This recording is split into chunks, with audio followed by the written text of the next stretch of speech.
Today is the day. We are finally setting up some Caridina tanks. We got, what is this, 16 tanks coming in on Monday, which means these tanks need to be set up. Now, I know what you're thinking, Rob, how are you gonna set up these tanks and have shrimp in them in the next couple of days? Well, in today's video, I'm gonna show you how we're gonna do it, and I'm gonna explain the whole process, why we're doing it, and how we can get away without cycling these tanks before we actually put shrimp in them.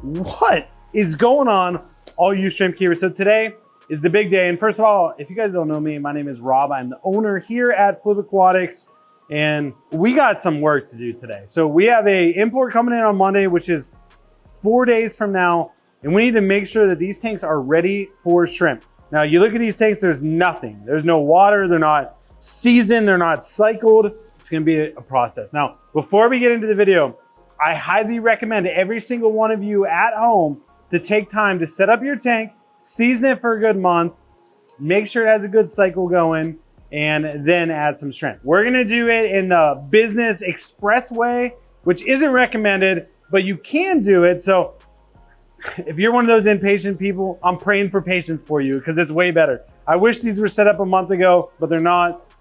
So today, we're setting them up, and I'm gonna walk you through the entire process. Let's get right into it. So we're back in our old Caridina aisle. You guys know we kind of transitioned this. We got some live bears down here. We got platies, mollies, swordtails. We call this the Joe row because Guppy Joe, we got all of his guppies down here. But anyway, the reason we're over here is I need substrate. And I hope I have enough. Yeah, I got a brand new bag. I got a half open bag, but we're not gonna use that one. So we're doing Caridina shrimp, which means we need a low pH.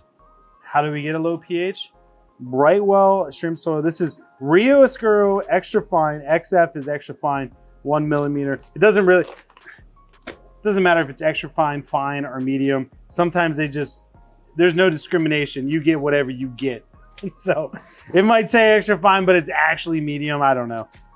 But one of the best, if not the best, substrates out there for shrimp, in my opinion. We've used it for many years. And so we got to use this first. This is how we're going to get our pH. And so let's carry this over there. We need to get this in the tanks. And I'll kind of explain this system again. We did a whole video talking about why we haven't had Caridina shrimp or just shrimp in general and what we're doing to fix that. And this is step one of that process. And that is getting our first rack system up and going. And so we got our substrate and we're going to be filling up this tank. Now, here's the cool thing. This substrate lasts 2 years, maybe 3 years. We're gonna put a little bit in every single one of these tanks. And then at like the, say 2 year mark, 24 months, we can shut this tank off, change the substrate in this tank, turn the tank back on, and then it's already on a cycled system. So this is the sump. All these tanks are gonna share the same water. And that way we can always have let's say a cycled system, a seasoned system. We'll just have tanks that aren't seasoned yet because we're gonna break down this tank, clean it, add new substrate. So anyway, the hope is that this is just gonna go so smooth. It's gonna be great. It's gonna be phenomenal. We're gonna be breeding, doing all this other stuff. The only risk is when we import shrimp and we put them into this system, there's a chance that they can get the whole system sick. Now, that is a risk we're willing to take because our hope is that we can breed the shrimp and then we won't have to introduce new ones into it. But anyway, we'll kind of document how this whole process goes, you know, here in the next 12 months. We'll do an update, or 6 months or whatever, and kind of let you guys know how, if it worked out good. But that's kind of the premise of it. So first step is the substrate. I also need to clean the filters too. We have like matin filters for every single one of these. So need to get that done. I'm gonna start working on that. And then boom, figuring out what we're gonna do for water. And we'll explain that whole process too. But I have to somehow engineer a way to get water to this system because it's set up on tap water now. And we can't use tap water for Caridina shrimp. So let's get on to the next step, which is filters. So this is what we use. Now these are all dirty because we were using them for our breeder racks. This is just reticulated foam. We custom cut this, we get it ourselves. We have a supplier, and this is what we call a Mann filter. So a normal Mann filter would be like this. Like this would be like, I think this was like a 20-gallon long Mann filter. So it'd sit on the back wall. You put a lift tube in here. This would be a lift tube. So airline tubing goes down in here. It goes down to about right here. The air forces the water to go up and through. And then you literally just poke this through, and basically water goes from this side through, up and over. And then this becomes your biological filtration. Also really funny, real quick, just because you guys may realize this during the video, but I'm like doing this video and I'm like, I don't know why, but like my mouth's like getting numb. So I'm drinking this pineapple thing, and Em's like, are you allergic to pineapple? And I'm like, I don't know. And she's like, started saying, I don't know, she told me this story. So lo and behold, I probably am allergic to pineapple because it's getting worse. So if all of a sudden, like by the end of the video, I'm like, yeah, like if I just like, if I can't talk and I don't make sense by the end of this video, you'll know what's happened. Or if somehow this video isn't finished and I'm wearing a different shirt by the end of it, you'll know that, hey, Rob had to go to the hospital. So anyway, if my mouth like seems funny or my talking is stuttered, it's because I have to try really hard to get all my sentences out now. And if I start drooling, you'll know what happened too. But anyway, that's a Mann filter. We're not using a whole Mann filter setup, at least right now. We're just using these as flow through because it's a sump, so water comes in the front, overflows in the back. It will naturally go through here. Man, this pineapple is really getting me. It's crazy. So anyway, these have like duckweed and stuff on them, so we need to go through, clean these real quick. We got like, I don't know, we need to clean, I think 24. So it might take a little bit. We're just gonna clean them with some water, some white distilled vinegar. White distilled vinegar. I had to make sure I hit it. But anyway, we're gonna do that, and then we'll bring you guys back here in a little bit and show you what these are gonna look like in the tank, and then we're gonna add the substrate. You know, it would take us about 30 minutes, me and them, cleaning these filters, but we're busy. You know, our time is so valuable, and so we've solicited help from little M, Maria, and hey, we first delegated to Leather, and Leather's like, yep, we can do that. We'll take care of it. So now she's delegating to the team. You know what? This is what dreams are made of. So, hey, we'll be back in about 30 minutes, aka 30 minutes for us, like literally for you guys. Ready? And we're back. Let's go. Look at this.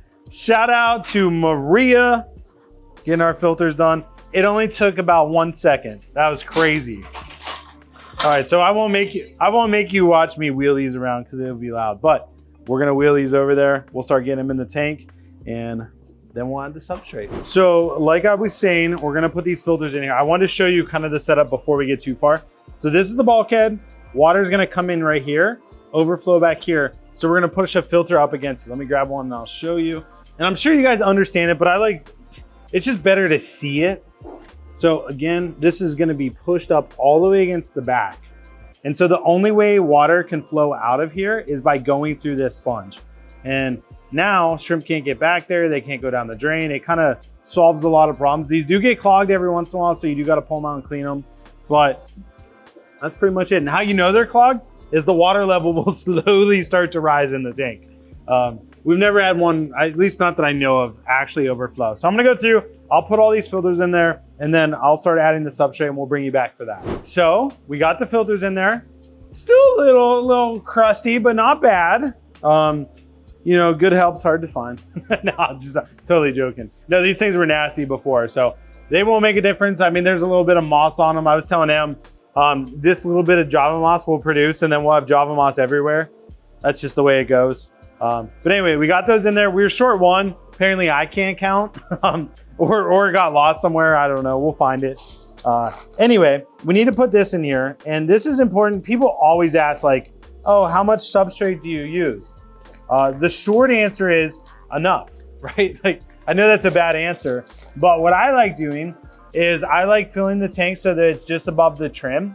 And the reason I do that is because I don't want there to be a death in here, like one shrimp dies and it's up against the front of the tank and I can't see it. So you don't technically need that much substrate. You just need enough to cover the bottom. As long as you can't see glass, that's usually fine.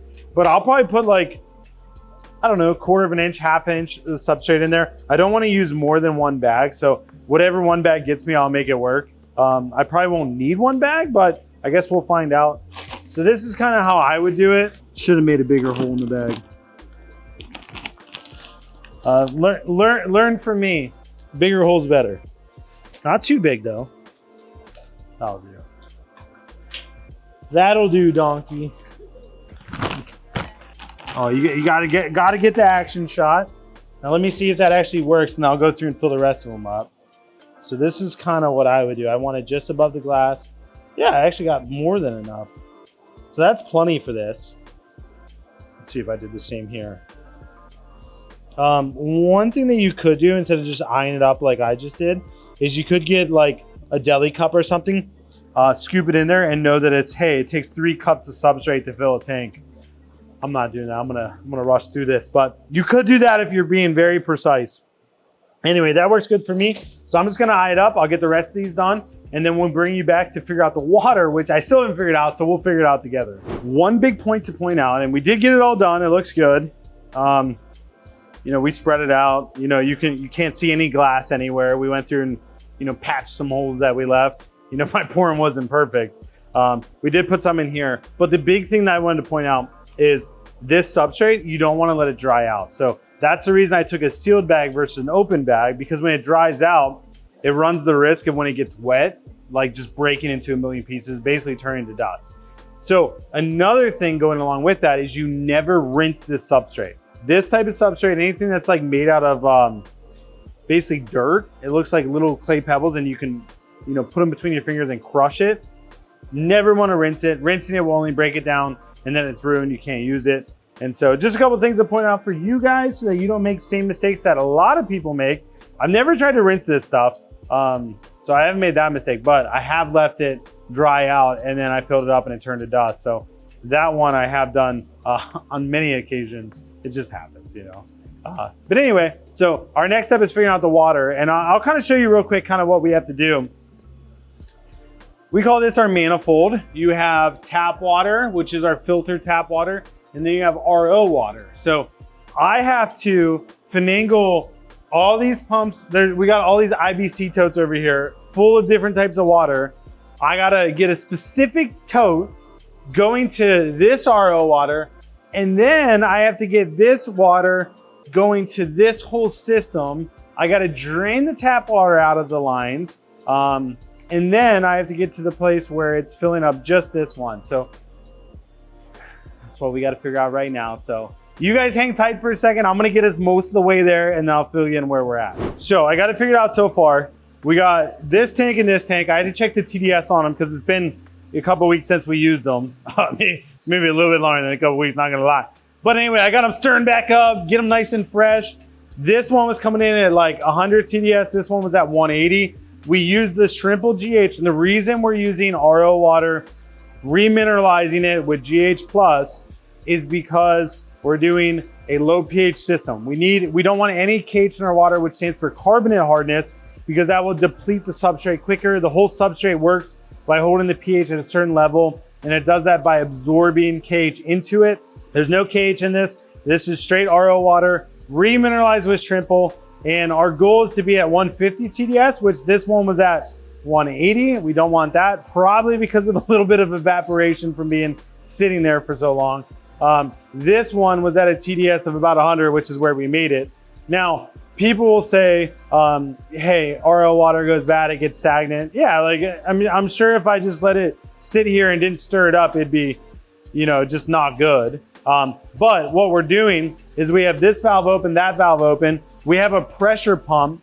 And so literally the water is just being kicked up so rapidly. So it's putting oxygen back in it. It's making sure it's mixed really well. And these two are both have that going on and they're mixing with each other. So once they kind of stabilize, I'm gonna let them both get to the same height right here. Whenever they get to the same height, I'll turn off this pond and then pump all this water into this pond. And then we'll just have one tote we'll know what the TDS is, and then we'll take this water over to that system. And how we're gonna do that, well, this kind of does what it's doing, mixing. Next thing we're gonna do, just to make sure we don't have any oopsies, we're gonna turn off the tap water. That way no tap water is going to any of our systems over here. We have our RO water on. We're literally just gonna shut everything off because I just don't want anything getting where it's not supposed to go, because this controls our entire basement.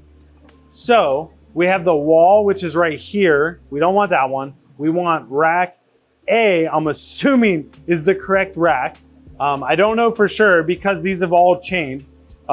So this would be A, B, C, D, E, and F. So that would be correct. So we want rack A. Now we know the water going to rack A should be coming from there. Should be.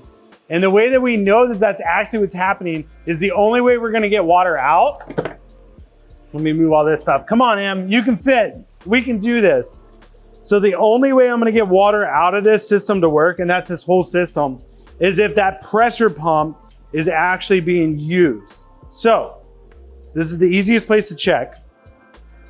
Right now, this is on, boom, coming down, coming through, and like, this is why it's crazy. I would never, no one else could probably do this because it's just too much.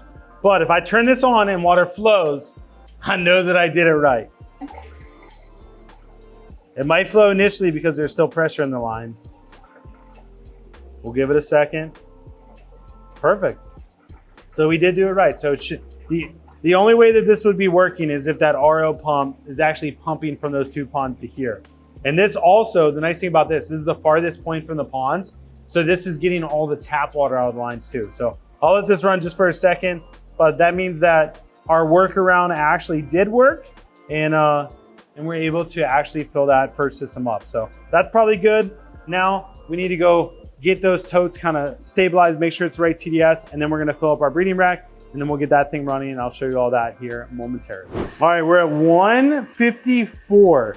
Now, a lot of people always ask, you know, what do we use to measure TDS? These are just called, these are TDS EZ. We get them on Amazon. We don't have like an affiliate link or anything. They're like 20 bucks. There might be like 18, I don't know. Inflation's crazy, import taxes, all that stuff. They might be $30 now, I don't know. I haven't bought them in a while, but they used to be like 18, 19 bucks. And then these just, like, I'll show you. So I'll stick it in here. There's a hold button. I'll hit that. And then it will say 154. Now, temperature has a lot to do with it. Also, like the pH and stuff like that. So you want to make sure that you're not testing it like, hey, you just got it out of the tap. It's freezing cold. It just went through your RO unit. Make sure you're always consistently testing it at the same parameters. So like, let it sit for a day in your basement. It's probably 65 degrees. You can even check the temperature, and then boom, you can check the TDS and you're good to go. But this one is good, so I'm gonna turn off the mixing valve. Now we have to get this to our new system, which our new system is, it's a 24 5-gallon tank. So there's 120 gallons plus a sump, 160 gallons. We have the thing's blocked, but right here is 300 gallon. No, there's no way. I know that as high as this gets is 275. So, oh, right here, 250. I'm an idiot. That's like every once in a while, there's times where I'm like trying to figure something out, and Em is just like zooming in at it. So I'm sure she'll do it here too, because that's kind of funny. But anyway, this is 250. So I would assume we're probably like 180, 200. So we got plenty enough. Now we need to turn off this one. Oops. Oh gosh. That's tough. My gosh, I'm just that strong, you know? All right, so that's good. Now let's see if we can actually get flowing water over here. It should, in theory, work just the same. But also, oh, is this one? No, thank goodness, okay. We're good. I thought this was one where Mark did his mad scientist stuff, but it doesn't seem to be that way. So we need this one working, and that one is, guys, that's what dreams are made of. Running water is good water. We don't need a heater in here, so I can take this out. But we do need the pump. I'll set this aside. So what we're gonna do is we're gonna let this fill up, and then we're gonna actually turn on the pump. And the pump is what's actually gonna take the water to all the different tanks. And so we'll get that going. So we'll bring you back once I'm ready to turn the pump on. I'm not gonna make you sit here and watch paint dry, AKA water flow into a tank. But we'll be back here shortly. Hey, I just want to interrupt this video to give a shout out to our amazing team. This is Alex and we got Leather there. They're just working hard. Like the amount of projects that we've been able to accomplish in such a short time is truly magical. There's so many things that we've said, hey, we want to get this done. And we've said that for like close to a year. And those things are actually getting done. It's beautiful. It's amazing. So shout out to Alex, shout out to Leather. The rest of the team is around here. Maria, you saw her earlier, but we got Taylor, Jeremy here. Man, we're just making it rain. You know, my mouth's finally starting to feel better. Just figured you guys wanted an update on that too. Apparently I am allergic to pineapple, so who would have known? Don't buy ice sparkling water. I'm just kidding, I still love it, but don't buy the pineapple. It might make your mouth all tingly. Here's what we need to do. We're just gonna adjust all these. I don't want the flow coming out like super fast. Otherwise it would just like tear up the substrate and undo all the work me and Em just worked so hard to make look pretty. We're not gonna turn that one on this. So these are just cheapy valves. Like we get these on like Amazon. We do use PEX. A lot of people ask, this is just PEX. People use a PVC PEX. Really easy to work with if you're not very good at like plumbing or anything. This stuff is so easy to work with. We get it from Menards, pretty easy to use. And then we use 3/4 inch line for our main flow. And then this is 1/2 inch line. And that's because like 1/2 inch valves are like half the price, maybe not actually half the price, but I'm exaggerating.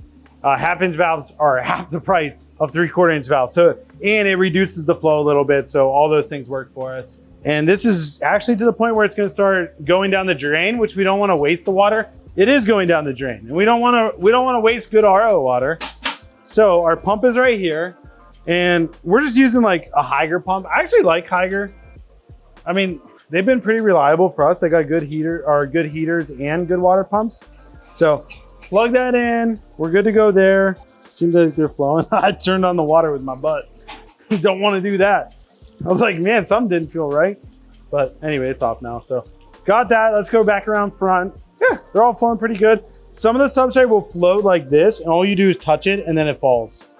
And that's just because it has air attached to it. So not a big deal. Everything looks good. We'll keep adjusting these. And while that's filling up, I want to show you how we label the ponds. So this is how we keep everything labeled. We have these little tags. They're magnetic and they're Velcro. These ones aren't Velcroed yet because the system's brand new. So we need to redo the Velcro. But we'll do like the type. So it's a Caridina. That's like the category. And this is the specific animal that's kept in there. So it's crystal red. So Caridina crystal red. And then the origin is Taiwan, date we're bringing it in, and then the quantity that we're starting with. And then that gives us information like by the end of the process, like as soon as this tank's empty, did we actually have 50 shrimp that we took out of there? If we only took 20 out, then we're like, ooh, what happened to the other 30? And then we can kind of keep track with things that way. And then we have a logbook. Each rack has its own logbook. So like, now this is just gonna be a bunch of papers that don't make sense for this. But like in breeding, we call this BR system, which is breeding rack. So breeding rack 1-3, which would be this guy. Then we can log any losses we have, any medication we did.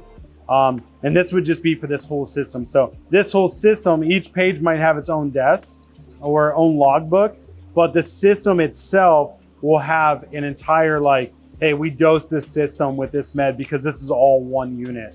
But anyway, that just kind of explains a little bit of our system. We'll let this fill up. We'll show you the finished project and we're getting pretty close. So the last thing I want to make sure that we do is just make sure all the overflows are going into the return, the sump, and we're good to go there. And it is crazy. This thing is actually filling up quicker than it's pumping water out, which normally we don't have that problem. So I'm gonna turn off the RO real quick and then we'll turn it back on a little bit once this pond gets a little bit lower. We're back. We ended up using the majority of this tote. There's only like, I don't know, maybe 5-6 inches of water. So it's not 100% yet, but it's pretty close. I did fix the one that was missing a matin filter. We found it over there.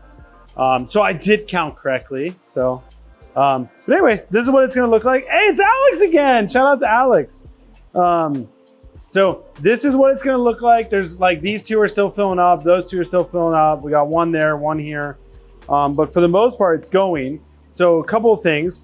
They're not gonna have air. We can add air if we feel like it needs it. Like if we start having issues, we can add air if we want to. We have it all drilled in the back, but like you can even see, this is all airline tubing. I just don't wanna use it at the beginning because it technically doesn't need it. It should be getting plenty of oxygen down in the sump with the water coming back through. Like you can actually see the water is circulating and going back through to the sump, getting pumped to all the tanks again. So this is a circulating system. And then at every tank, the water coming in is adding air as well. So technically, I don't think we'll need air stones, but it might be something we need to add. And other than that, these tanks are good. I'm gonna let this go overnight. And hopefully that'll get like, you know, good circulation going, good airflow in all of them. And then we'll be good to go to add shrimp on Monday. So it's really exciting. So our next video at some point in the near future, we'll show you actually with shrimp in here. Hopefully these tanks will be more seasoned. You'll see some algae on the glass, and we'll keep you guys updated on how are they doing, if they're breeding, all that kind of stuff. We're hopefully gonna use the top tanks specifically for breeding and then use all the other tanks for selling, but we'll see how it goes. But with that being said, hopefully you guys enjoyed this kind of like informational, educational type video. Hopefully you learned something. Hopefully you can try this in your own fish room. You guys make it a great rest of your week. As always, God bless. We'll catch you on the flip side.